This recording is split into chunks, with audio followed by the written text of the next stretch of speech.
my name is Mark Ballard and I've been a gas registered engineer for over 20 years. This is a short video I've made on how I service the Sentinel TotalGuard central heating filter.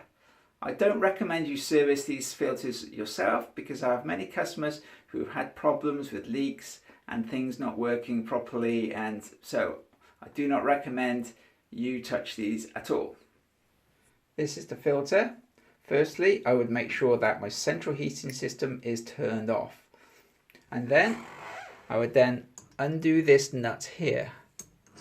I remove the nut, I remove the handle and turn it over, because I cannot turn this valve when this handle is in this position. It has a lock, so this handle cannot move if it's in this position. That's a good safety feature. So I turn it over like this.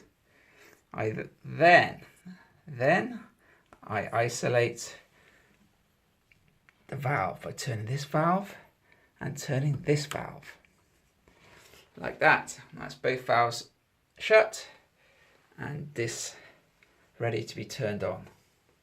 I then take a bowl, place the bowl under the filter here. I have a bowl under my outlet, which is here.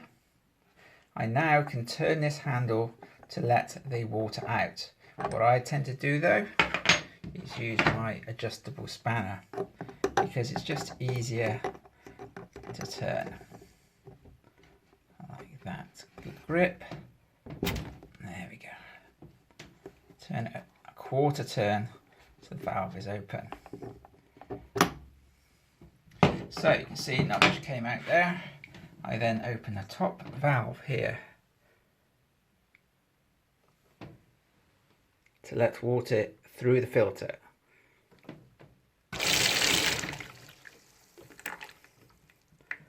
As you can see, that's washed out some dirt.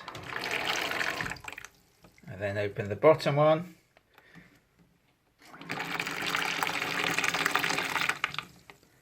Also.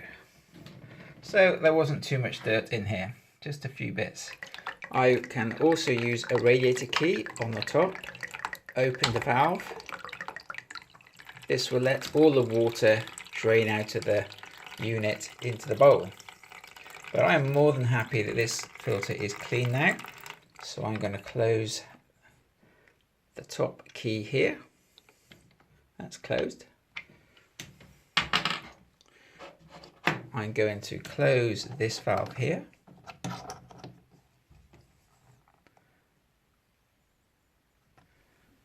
I then open both these valves, this one and this one, so they're in line with the pipework, so I know they're both open. I have shut this valve. I can see it is across the pipework, and this handle will only fit in one position, in that position. I then replace the nut. And that's it. I've finished cleaning your filter. Now this system is obviously very clean because hardly any dirt has come out. And the water is nearly clear, which is great also. Okay, so that's it. That's how I would clean the Sentinel TotalGuard filter. As I said, I don't recommend you do this. If you get it wrong, you're going to end up with water all over your floor. You're going to end up with your boiler possibly not working and things going wrong. And after I finish cleaning it, I will then need to top up the boiler because the boiler will not be working after dropping the pressure like that. Okay, so I hope this video has helped you. Please click like, subscribe, share with your friends, or leave a donation. That'll be really appreciated. Okay, bye for now, and I'll see you next time.